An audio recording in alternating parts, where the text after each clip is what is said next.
Hey everybody, thanks for joining me. This is Mike Drotus, Bible teacher and preacher, continuing our lesson on the study of the last days, or eschatology, whichever word you prefer to use, or what I like to say is the study of the last days. What we are doing here in this study is really putting together pieces of a puzzle. Now, most of us have made puzzles in our lifetime before. We get the box, we dump the box out on the table, we begin to sort through the pieces, we look for the corners, we look for the edges, we look for things that have similar colors, and we begin to examine them. Sometimes we can pick up a piece and we can look at it and we can decide that we can use it and we know where it goes. Other times we pick up a piece and we have to set it back down because we just can't figure it out. That's kind of like what prophecy and eschatology is all about. As we move closer and closer to all of these events happening, pieces of the puzzle are beginning to come into play. But it's still very, very confusing. What does it mean, the beast, the Antichrist, the false prophet, the mark of the beast? 666. Why are they always talking about 666? The Gog-Magog war. When is this going to happen? What is it all about? The two witnesses, the 144,000 sealed, the seven trumpets, the seven vials, the seven seals, the four beasts, the four horsemen of the apocalypse. On and on it goes. And it could be very confusing to somebody looking at these pieces. But as we move towards these events happening, the pieces of the puzzle are coming together. Last week we talked about Lucifer and his fall. Now Lucifer was the anointed cherub. He was the most beautiful in all of heaven, the Bible says. In Ezekiel chapter 28, Lucifer was known as the anointed cherub. Look at verse 12. Ezekiel 28, verse 12. You are the seal of perfection, full of wisdom and perfect in beauty. Beauty means splendor, brightness, fair, flawless, perfect in physical form and symmetry. You were in Eden, the garden of God, and every precious stone was your covering. He was covered with precious stones. The sardius, the topaz, the diamond, the beryl, the onyx, jasper, sapphire, turquoise, and emerald with gold. God even put inside of him pipes and timbrels and pipes. Music came forth when Lucifer walked through the courts of heaven. Music emanated from him, and people would look at him, and he would see the beauty that he was created by God as the anointed cherub. It reads, he was established by God. He walked in the holy mountain. We read that Lucifer would actually lead the sons of God into the temple and where they would worship God. He was acting as a high priest where he would call them to worship and he would bring them into the temple. Lucifer had all of this going for him. And then we see a parallel. Remember the law of double reference. For there's the true things in heaven and then there's the copy on earth. And then we see in Exodus chapter 28, we read about the high priestly garments. And the high priest had on his breastplate 12 stones, four rows of three, each stone representing one of the 12 tribes of Israel. And it was embedded into that. We read that these 12 stones were embedded into this breastplate that only the high priest could wear. And when he went into the Holy of Holies in the temple of God, he would have these 12 stones representing the 12 tribes as he went before God. But then we notice that there was something different. For in Exodus chapter 28, there's 4 rows of 12 stones. The first row shall be a sardius, a topaz, and an emerald. This shall be the first row. Exodus 28:18. The second row shall be a turquoise, a sapphire, and a diamond. The third row, a jacinth, an agate, and an amethyst. And the fourth row, a beryl, an onyx, and a jasper. they shall be set in gold settings. Sounds very familiar to Lucifer, who had stones embedded into him. But Lucifer only had 9 stones, whereas the high priest in Exodus had 12 stones. What happened? Why is there a difference here? What does this represent? That's where we left off last week, and that's where we're going to continue on this week. Through looking at these 12 tribes, we can find a clue in Genesis chapter 49. Genesis 49 tells us when Jacob was pronouncing his prophetic final words upon the 12 tribes of Israel, his sons. And we can deduce that the 3 stones that Lucifer never got, by looking at the 3 things Lucifer will never get. And we can see that in Genesis chapter 49. Look at verse 20. Genesis 49, verse 20. Bread from Asher shall be rich, and he shall yield royal dainties. Other translations translate that as royal seed. Satan will never produce royal seed. Verse 14. Issachar is a strong donkey, lying down between 2 burdens. Then verse 15. He bowed his shoulder to bear a burden.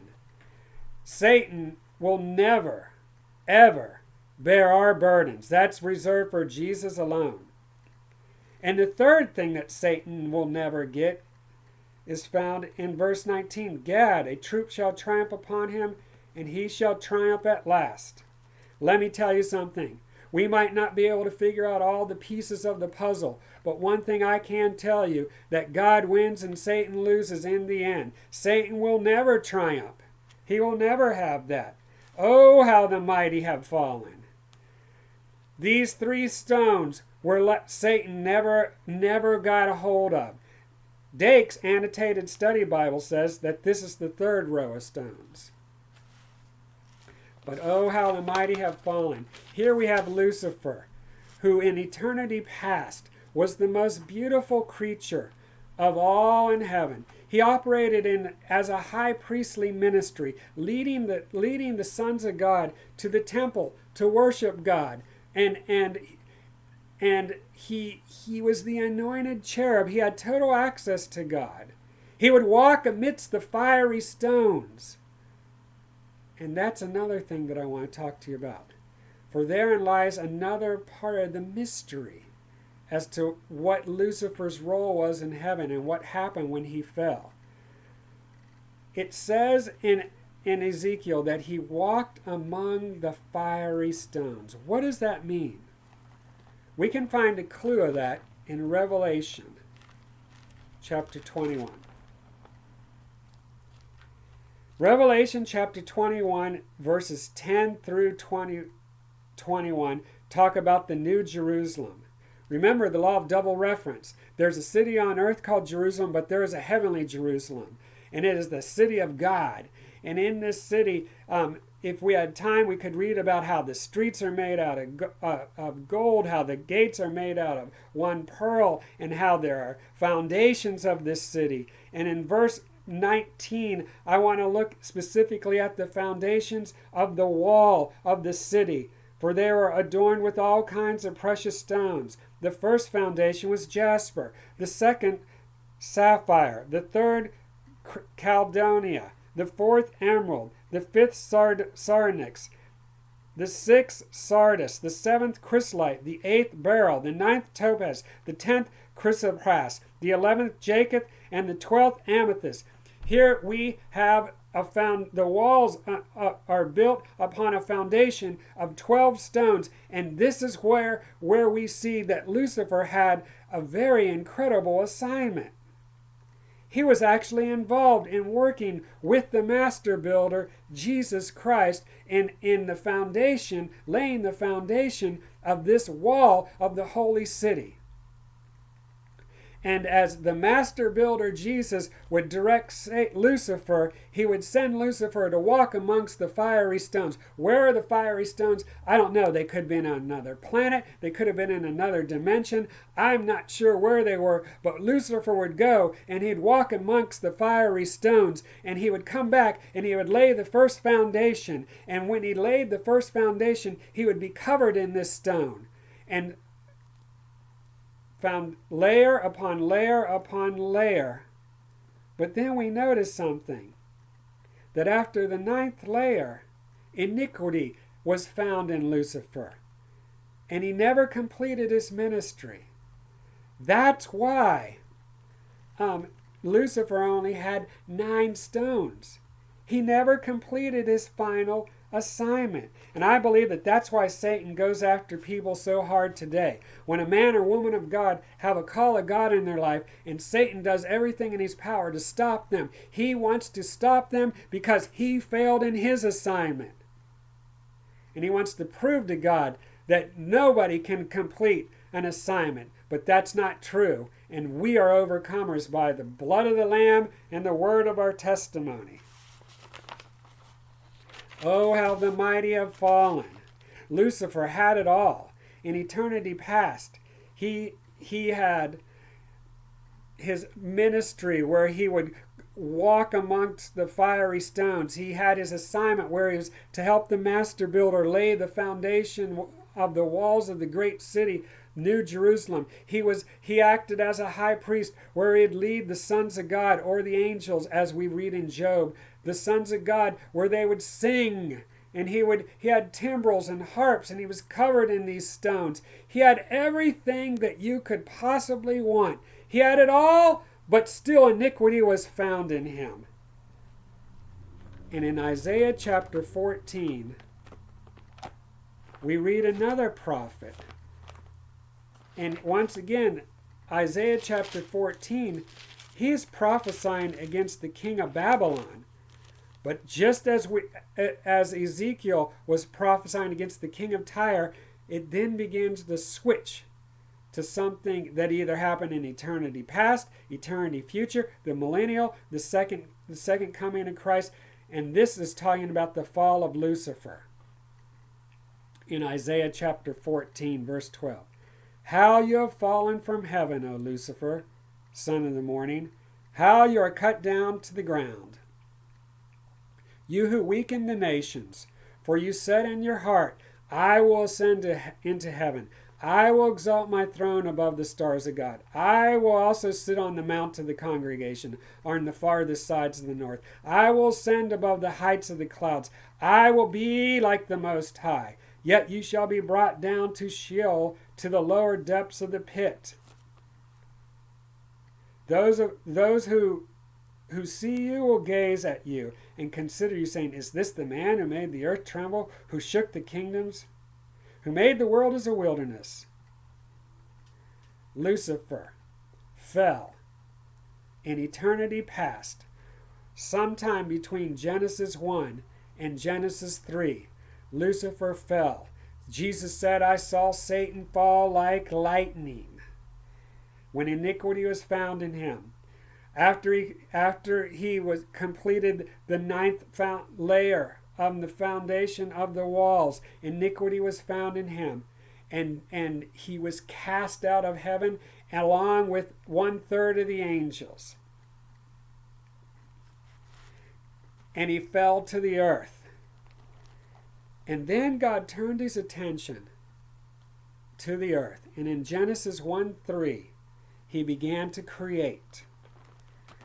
And the evening and the morning were the first day. The first day he created light.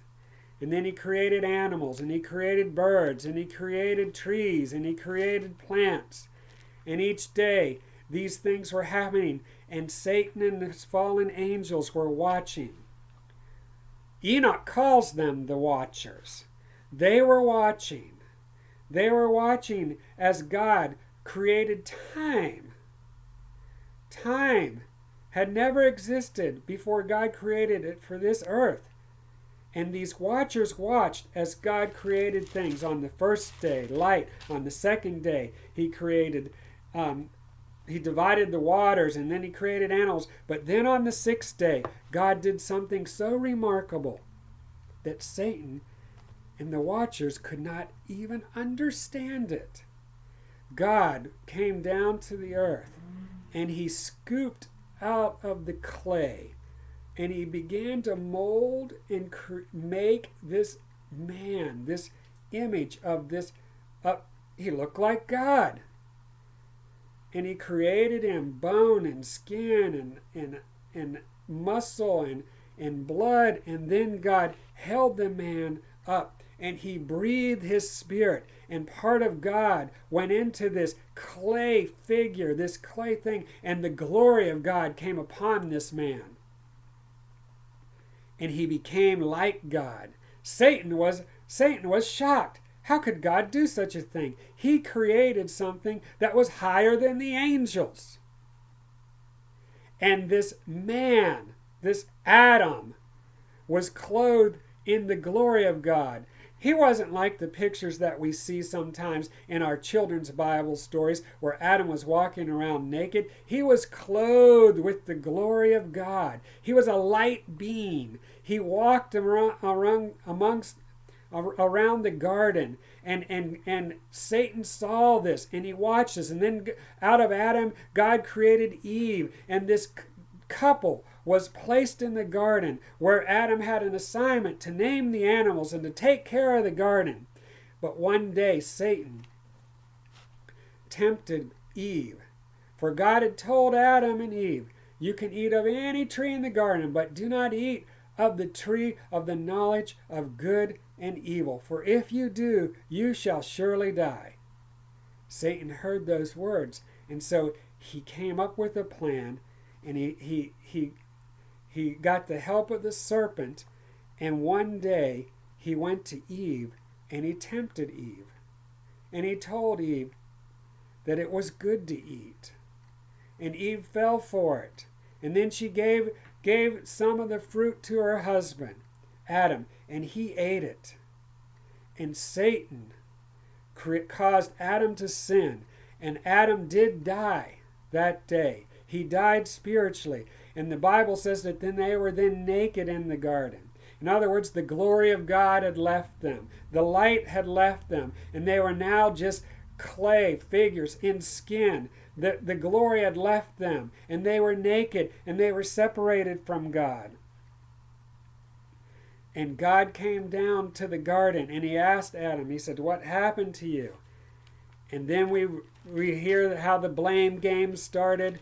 And then when that was over, God began to speak. And he spoke to the serpent, and he said, you are cursed more than all cattle, more than every beast of the field. Genesis chapter 3, verse 14. On your belly you shall go. You shall eat dust all the days of your life. And I will put enmity between you and the woman, and between your seed and her seed. He shall bruise your head, and you shall bruise his heel. He was telling Satan, I will put enmity between the woman's seed and your seed. Satan has seed. You say, well, how did he have seed? Did he have a wife, and did they have children? No, but anyone who is not for God is of Satan. Jesus told the Pharisees, you are of your father the devil. And so from the very beginning, there was a seed of Satan that come down all the way down to today.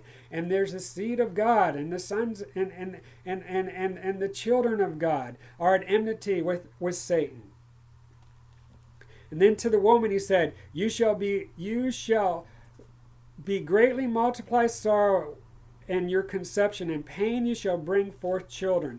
And then he cursed the ground. And then he cursed Adam. He said, you shall have to work by the sweat of your brow, and to the ground you will return. All of this happened when Adam sinned, and he lost everything. And then God had to expel Adam and Eve from paradise. And at that point, Satan once again thought that he had won. He thought that he had proven to God that no one could serve God, that God was too hard to follow, that Lucifer wasn't so bad, that God should be more understanding. But God had a plan.